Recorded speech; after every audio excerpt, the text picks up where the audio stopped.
Podium లేకపోతే కొంచెం మాట్లాడడం కష్టం నాకు. అంటే ఎలా ఉందంటే నగ్నంగా ఉన్నట్టుంది పోడియం లేకపోతే. కొంచెం అందరూ మీరు దయచేసి వస్తే let me have an interaction. అంటే నా జీవితంలో మొట్టమొదటిసారిగా అంటే ఎప్పుడు చేశాను ఇంత, నాకు పొలిటికల్ ఇంటరాక్షన్ చేశాను కానీ మీడియా మిత్రులతోటి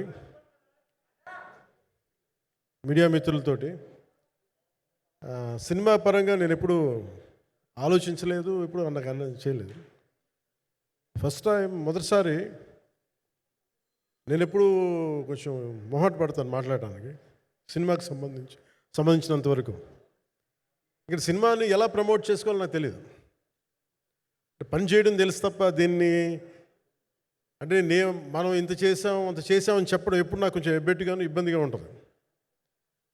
ఇంకా నేను చాలా యాక్సిడెంటల్ యాక్టర్ అండ్ ఇంకా గత్యంతరం లేక టెక్నీషియన్ అయిన వాడిని. నాకు నచ్చే సన్నివేశాలు, నచ్చే సినిమాలు చేసుకోవడానికి. ఆ పరిస్థితుల్లో ఇది నా మొదటి ఇంటరాక్షన్. ఇది నా పర్లేదు కూర్చోండి.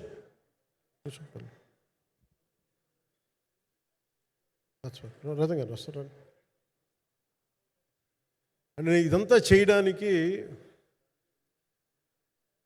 మీడియా మాట్లాడడానికి ఇదేదో నాకు పొగరు అహంకారం ఏం కాదు. సినిమా గురించి నాకు చెప్పుకోవడం ఎబ్బెట్టుకోవడం, ఏం మాట్లాడాలో తెలియక, చెప్తే ఎక్కువైపోద్దా చెప్తే తక్కువ అయిపోద్దా అని. కానీ ఈ పర్టికులర్ ప్రెస్ మీట్ ఎందుకు పెట్టానంటే ఏం రత్నం గారి కోసం పెట్టాను. అంటే సినిమా బతకాలి అంటే ఈవినింగ్ ఆడియో ఫంక్షన్ పెట్టుకొని మళ్ళీ ప్రెస్ మీట్ దేనికంటే మళ్ళీ నాకు మీతో ఇంటరాక్ట్ అయ్యే అవసరం, ఫంక్షన్ తర్వాత ఉండకపోవచ్చేమో అని చెప్పేసి అదొకటి మేజర్ ఒక ఇది కన్సర్న్. అదొకటి. అంటే రత్నం గారు అంటే ఈవినింగ్ చెప్దాం అనుకున్నా, బట్ స్టిల్ ఇప్పుడే చెప్పేస్తున్నాను ఈ మాట.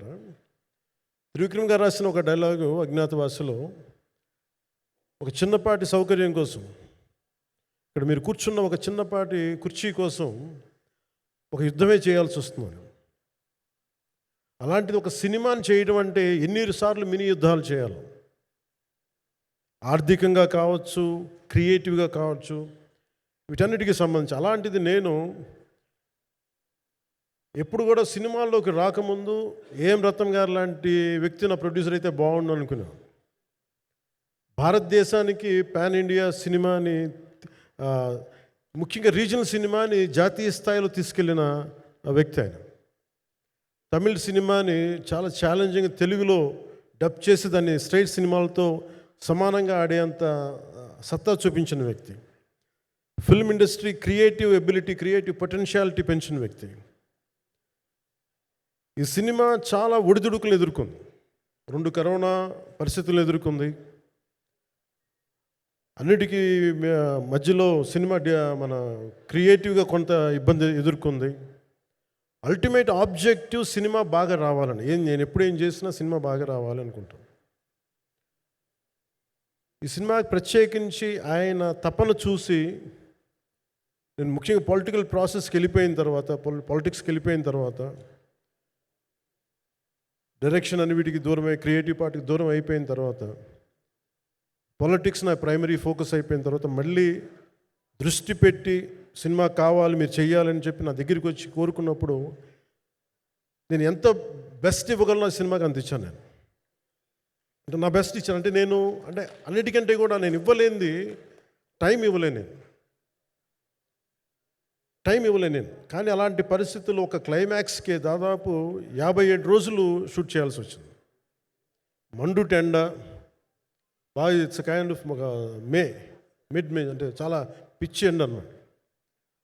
అలాంటి ఎండల్లో నాకు చాలా కాలం తర్వాత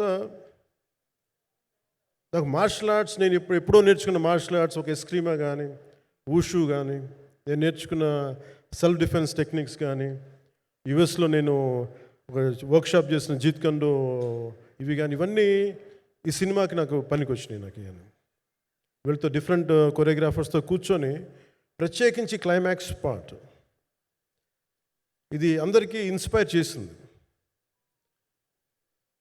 అంటే మన స్థూలంగా చెప్పాలి అంటే, ఒక క్లుప్తంగా చెప్పాలి అంటే, ఈ సినిమాకి ఇదే ఆయువు పట్టింది.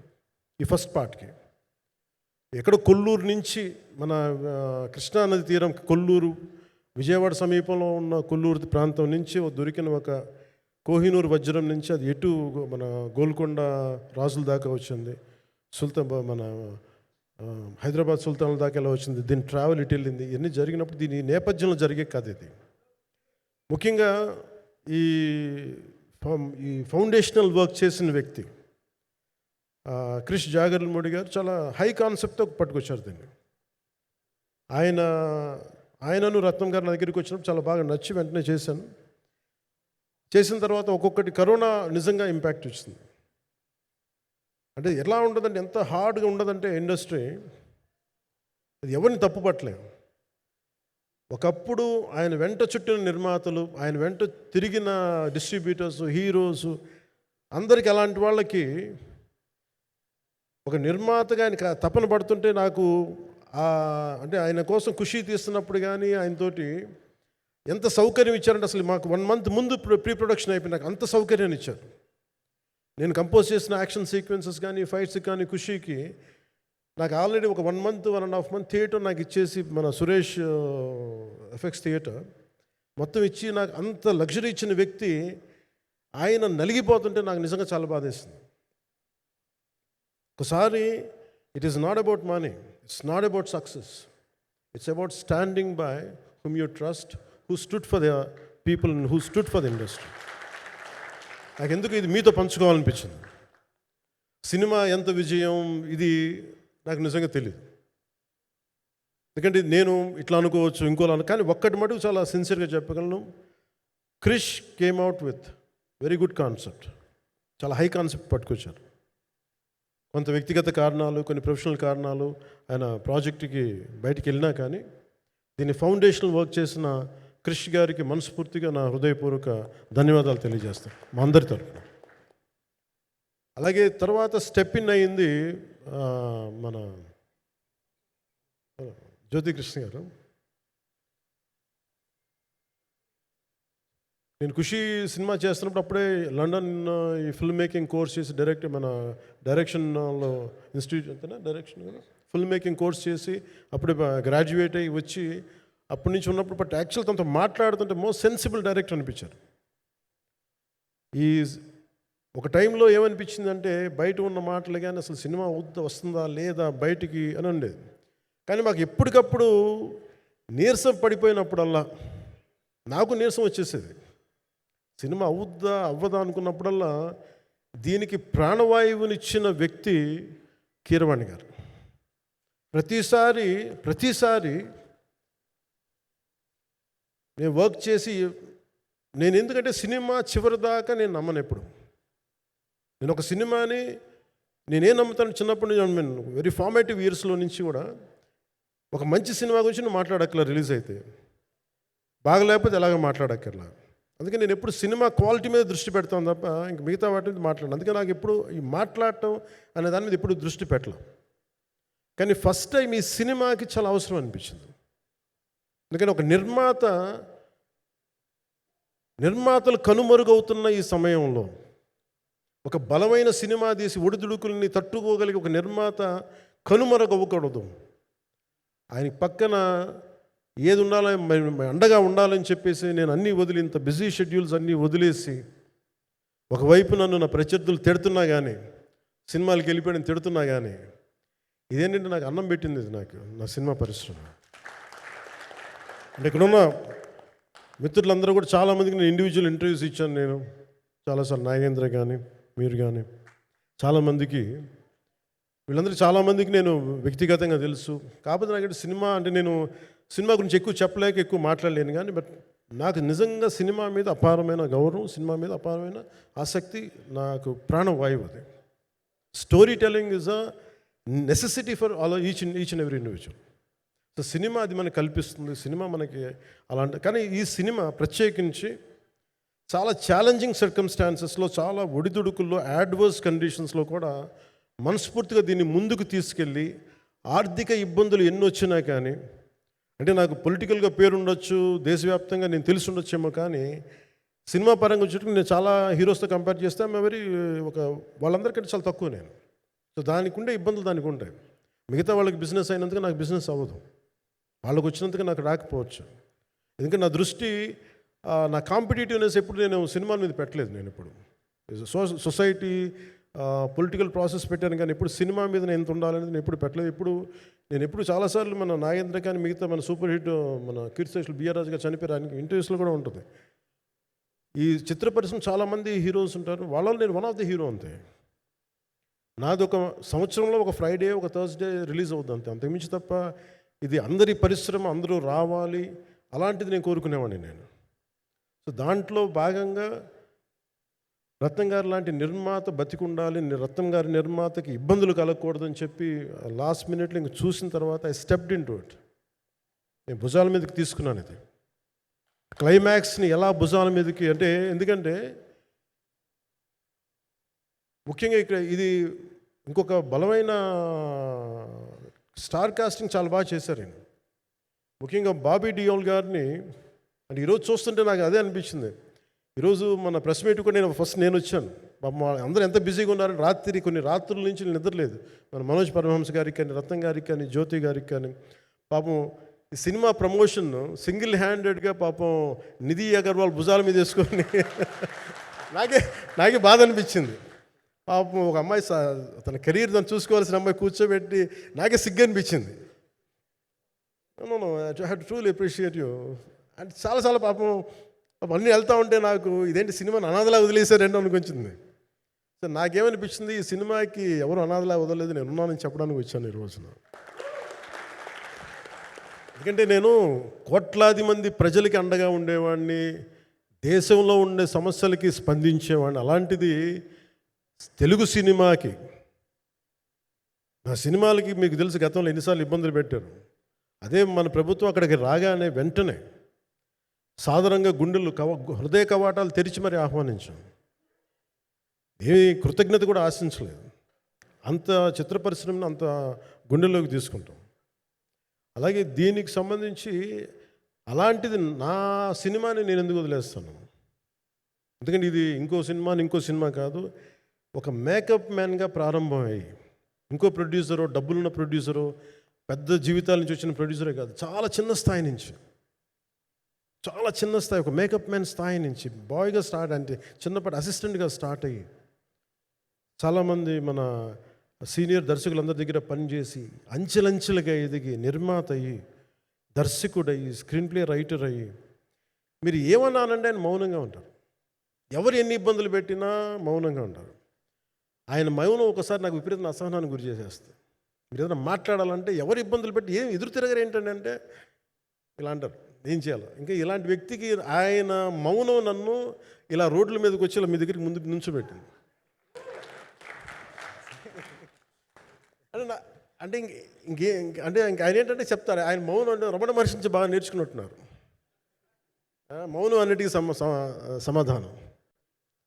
సో నాకు మనస్ఫూర్తిగా ఈ స్టార్ కాస్టింగ్ ఒకటి, అంటే నా చిత్ర పరిశ్రమ మీద ఎందుకు ఇంత గౌరవం అంటే, మనందరం కులాల మీద, మతాల మీద, ప్రాంతాల మీద, భాషల మీద కొట్టుకుంటూ ఉంటాం.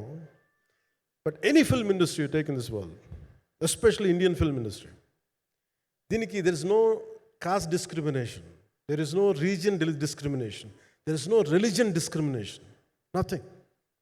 It's purely your creative potentiality, purely your creative ability. నువ్వు చిరంజీవి గారి తమ్ముడు కావచ్చు, చిరంజీవి గారి కొడుకు కావచ్చు, లేదంటే ఇంకొకళ్ళు అబ్బాయి కావచ్చు, మేనల్లుడు కావచ్చు, ఇట్ డజంట్ మ్యాటర్. నీకు టాలెంట్ లేకపోతే నువ్వు నిలబడలేవు, నీకు సత్తా లేకపోతే నువ్వు ఇక్కడ ఉండలేవు. అది నా కొడుకైనా సరే.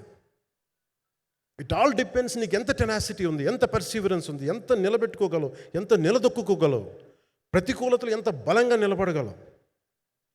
ఒక నిర్మాత సినిమా తీయడం అంటే ఒక యజ్ఞం చేయడం లాంటిది. తిట్లు తినాలి, ఇబ్బందులు పడాలి, అన్నీ పడిన తర్వాత ఫైనల్ డబ్బులు మిగిలితే కూడా లేదు తెలియదు. ఇలాంటి పరిస్థితుల్లో నాకేమనిపించిందంటే ఈయన పడ్డ కష్టం చెప్పాలనిపించింది ఈ రోజున. ఈ ప్రెస్ మీట్ తాలూకు ముఖ్య అంశం, ఒక చిన్న స్థాయి నుంచి వచ్చిన వ్యక్తి నిర్మాతగా ఎదిగి ఆయనకున్న పాపం ఆయన మంచితనం ఆయన్ని శాపంగా అవ్వకూడదని చెప్పి ఒక ఉద్దేశంతో ఆయన మంచితనం చెప్పాలి, ఆయన ఒక మంచి సినిమా చేశారని చెప్పడానికి నేను ఈ రోజున మీ ముందుకు వచ్చాను. ఎందుకంటే నేనేం నమ్ముతానంటే సినిమా బాగుంటే ఎలాగో చూస్తారు, దీని గురించి చెప్పక్కర్లేదు. సినిమా బాగాలేకపోతే ఎలాగో చూడరు. మీరు ఎంత పబ్లిసిటీలు చేయండి ఇవన్నీ అనుకోండి, అందుకే నేను పెద్ద ఎక్కువ మాట్లాడడానికి ప్రయత్నం చేయను. కానీ ఈ పర్టికులర్ రోజు మటుకు, ప్రత్యేక ఈ రోజు మటుకు ఆయన పడ్డ కష్టం ఈ సినిమాకి, అలాగే ఒక్కొక్క కాస్టింగ్ ఆయన చేసింది, దీనికి నేను క్రిష్ గారిని కూడా చాలా మనస్ఫూర్తిగా అభినందిస్తున్నాను. ఎందుకంటే ఆయన కూర్చున్నప్పుడు ఎంతమందిని పెట్టాం, ఒక ఔరంగజేబ్గా మిగతా నటులు ఒకళ్ళిద్దరు యాక్టర్స్ని పెట్టి కూడా ఒకళ్ళ చేత యాక్ట్ చేయించాం ఒకళ్ళ చేత. కానీ Bobby Deol so apt for Aurangzeb, ఎంత కన్విక్షన్తో చేశాను. అప్పటికి ఆయనకి ఇంకా ఆయన చేసిన హిందీ సినిమాలు కూడా రాలేదు ఇంకా ఆయనకి. ఎంత కన్విక్షన్తో చేశారంటే నాకు నిజంగా ఆయనతో యాక్ట్ చేయడం చాలా ఆనందాన్ని ఇచ్చింది. సో అలాంటి బాబీ డియోల్ గారిని మొత్తం pan India, Manoj Paramahamsa was roped in last. ఇంకా సినిమా ఎట్లా మనం అయిపోవాలి, నేను పాలిటిక్స్కి వెళ్ళిపోయిన తర్వాత, డిప్యూటీ సీఎం బాధ్యతలు తీసుకున్న తర్వాత అందరికీ అయిపోయింది, సినిమాలు చేయలేడు ఇతను, ఎలా చేస్తాడంటే నాకు తెలుసు కష్టం అని.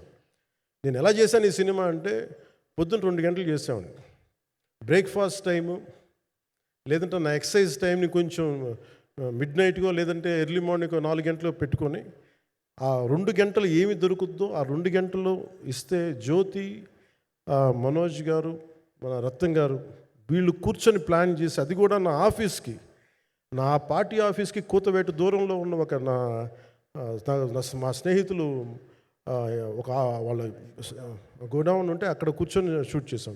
ఎంత మండుటెండంటే అసలు దాంట్లో కూర్చొని మ్యాట్ వర్క్ చేసి మీరు ఫైనల్ రిజల్ట్స్ చూస్తే ఇది ఇక్కడ చేశారంటే అంత ఆశ్చర్యం అనిపిస్తుంది. And hats off to Manoj Paramahamsa garu. And ఈ సీన్స్ అన్నిటికీ ప్రీ విజువలైజేషన్, ప్రతి సీన్ చేయబోయే ముందు అసలు నాకు ఏమనిపించిందంటే, సినిమా చేయగలమా లేదనని పరిస్థితుల్లో జ్యోతికృష్ణ గారు ముందుకు వచ్చి నాతో మాటలు నేను చెప్పలేదని, ఇది ఇలా చేస్తాం అలా చేస్తాం ఏం చెప్పలా, ఏమి చేయబోతున్నాడో ఎవ్రీథింగ్ వాజ్ ప్రీ విజువలైజ్డ్. ఈ సీన్ ఇలా ఉండబోతుంది, ఈ చేయబోయే సీన్ ఇలా ఉండదు. నాకు దాని మీద ఆత్మవిశ్వాసం కలిగింది. నాకు లేదు, ఒక సత్తా ఉన్న దర్శకుడు, తెలుగు చిత్ర పరిశ్రమకి సైజ్ తీయగలిగేవాడు, మంచి సాలిడ్ ఎడిటింగ్ సెన్స్ ఉన్నవాడు, మ్యూజికల్ సెన్స్ ఉన్నవాడు. అలాంటి వ్యక్తికి మనోజ్ పరమహంస గారు తోడారు. వీళ్ళిద్దరు కాంబినేషన్లో రత్నం గారి అనుభవంతో ఈ రోజున ఒక మంచి ప్రోడక్ట్ అయితే తీసుకొచ్చాం. ఇది ఎలా ఉంటుంది, ఎలా ఉండబోతుంది, ఎంత హిట్ అవుతుంది అనేది ఇది సంపూర్ణంగా ప్రజల చేతిలోనే ఉంటుంది. అది ఏ స్థాయిలో ఇది ఉంటుంది అనేది అది ప్రజలు చెప్పాల్సింది తప్ప అది నేను చెప్పుకునేది కాదు. బట్ నా వరకు నేను ప్రత్యేకించి నేను వ్యక్తిగతంగా చేసింది ఈ సినిమాకి, అపార్ట్ ఫ్రమ్ యాక్టింగ్ కాంట్రిబ్యూషన్, నేను ఏ సినిమా చేసినా ప్రతి సన్నివేశంలోనూ ప్రతి సాంగ్ అండ్ డాన్స్లో కూడా కొన్నిసార్లు నేను చేయలేక, నేను ఒక రిలక్టెంట్ యాక్టర్లో ఎలాగో టెక్నీషియన్గా కూడా నాకేంటంటే, సుస్వాగతం సినిమాలో నన్ను తీసుకెళ్ళి వైజాగ్లో బస్సు మీద ఎక్కించి డ్యాన్స్ చేయమన్నారు. చచ్చిపోయాను డ్యాన్స్ చేయలేక. ఇంకా మిగతా వాళ్ళకి ఎంత తేలికైన డ్యాన్స్ నాకు చేయాలంటే నేను గింజుకుపోయి నేను అనుకున్నాను ఈరోజు ఇంక సినిమాలు మానేస్తాను చెప్పి మా వదినికి ఫోన్ చేసి కూడా చెప్పాను, చాలా పర్యాలు చెప్పాను.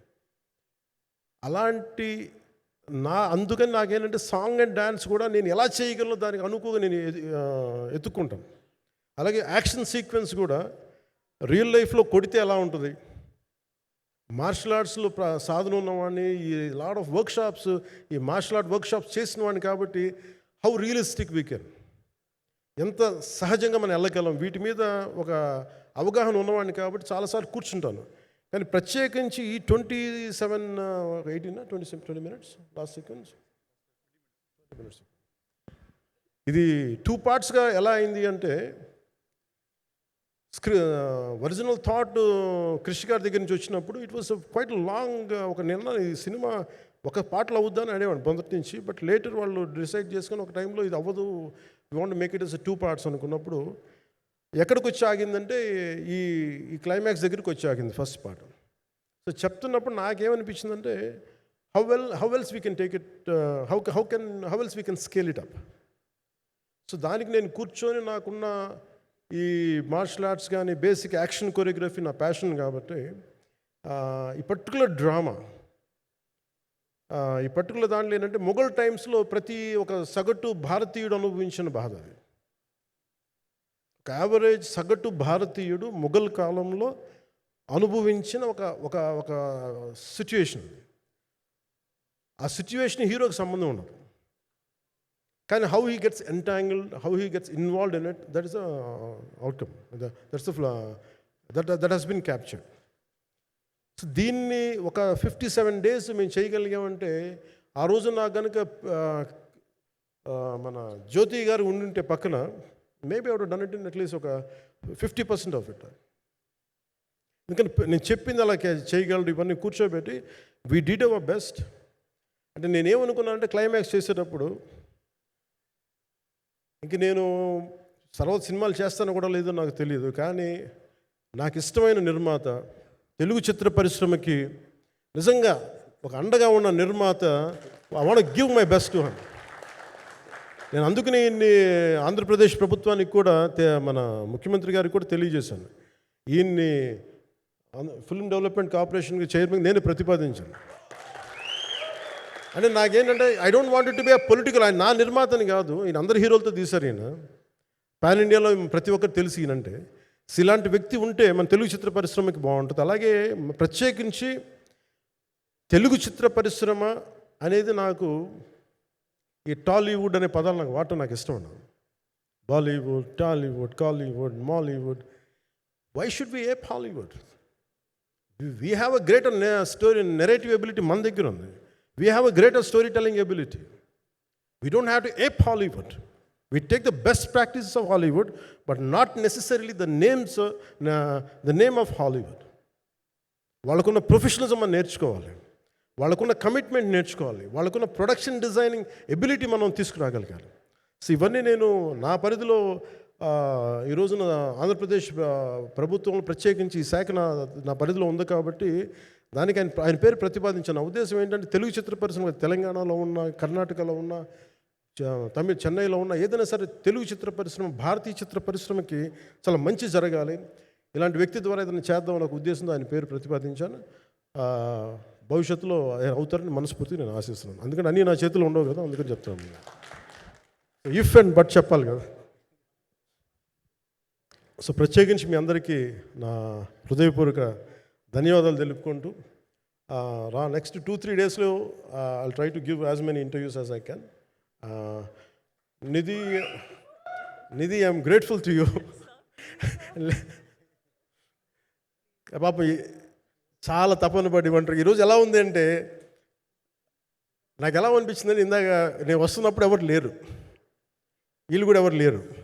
నేను వచ్చి చాలాసేపు కార్లో కూర్చున్నాను, ఎందుకంటే మళ్ళీ మీరు తిట్టకూడదు, లేట్ వచ్చాడు, నీకు డిప్యూటీ సీఎం అయితే పొగలు వచ్చేస్తాను మీరు అంటారండి. నాకు అట్లా అనిపించలేదు. నాకు ఫస్ట్ టైం ఎందుకు మీడియా నాకు ఎందుకు అలవాటు పోయిందంటే, నేను వచ్చిన కొత్తల్లో ఈ జ్యోతి చిత్ర సితారా పేపర్స్ ఉన్నాయి, ఎవరో ఫొటోస్ వేయమంటే దిస్ గా ఈజ్ నాట్ సేలబుల్, ఇంకా అవసరం లేదు అంటే నా ఫోటోలు వేసేవాళ్ళు కాదు. సో నాకేమనిపించింది, సరే ఇంక నేను ఈయన కాడికి నేను ఏమి అంటున్నాను నాకు తెలియదు అని చెప్పేసి మా నిర్మాతలు కూడా ఉండేవాళ్ళు కాదు. సో నాకు పబ్లిసిటీ లేకుండా సినిమాలు రిలీజ్ అవ్వడం అలవాటు అయిపోయింది నాకు. సో అదే ప్రాక్టీస్ అయిపోయింది నాకు, అంతే. మళ్ళీ కూర్చోబెట్టి మీరు ఏం మాట్లాడతారు, మళ్ళీ అది ఇటు తిరిగి వస్తుందని చెప్పేసి మిగతా అంత నాట్ టాకెటివ్. మీరు సినిమా పొలిటికల్ ప్రాసెస్కి వచ్చేటప్పుడు నేను ఏదైనా మాట్లాడగలను, కానీ సినిమా వచ్చేటప్పటికి చాలా చాలా ఒత్తిడి తీసుకోవాల్సి వస్తుంది. అంటే ఎంత కథ చెప్పాలి, ఎంత కథ చెప్పకూడదు, ఈ మాట అద్భుతంగా ఉందంటే ఏం అద్భుతంగా ఉందని మళ్ళీ తిడతారు, తర్వాత 100 ఆలోచనలతోటి స్లో డౌన్ అయిపోతాను. బట్ కానీ నాకు మనస్ఫూర్తిగా ఈ సినిమా ఐ హోప్ వచ్చిన ప్రతి ప్రేక్షకులందరికీ కూడా ఒక మంచి అనుభూతిని ఇస్తుంది. నేను మనస్ఫూర్తిగా నమ్ముతున్నాను. ఖచ్చితంగా అలాంటి అనుభూతిని ఇస్తుంది. మీరు థియేటర్లోంచి బయటికి వెళ్ళేటప్పుడు మటుకు విల్ గో విత్ ఒక ఎనర్జెటిక్ ఫీల్తో వెళ్తాయి. అంతవరకు అయితే చెప్పగలను నేను. ఎందుకంటే నేనే నమ్ముతాను, సినిమాకి వెళ్ళేటప్పుడు సినిమా ఒక స్టోరీ చెప్పినప్పుడు నా జీవితంలో చిన్నపాటి ప్రభావితం చూపించాలి. అలాంటి ప్రభావం, అలాంటి ఎనర్జీ ఇచ్చే సినిమా అవుతుందని మనస్ఫూర్తిగా నేను ఆశిస్తూ మీ అందరికీ ప్రత్యేకించి మీ అందరికీ పేరు పేరున ధన్యవాదాలు తెలియజేస్తాను. ఇంకా మాట్లాడాలని ఉంది కానీ సాయంత్రం ఈవెంట్ ఉంది కాబట్టి. సో ఇంకొక మారు నేను చెప్తాను ఎందుకు ఈ పర్టికులర్ ప్రెస్ మీట్ అంటే, I want to tell you, I'm grateful to each one of you. I'm grateful to you. Thank you for standing by us. Thank you very much.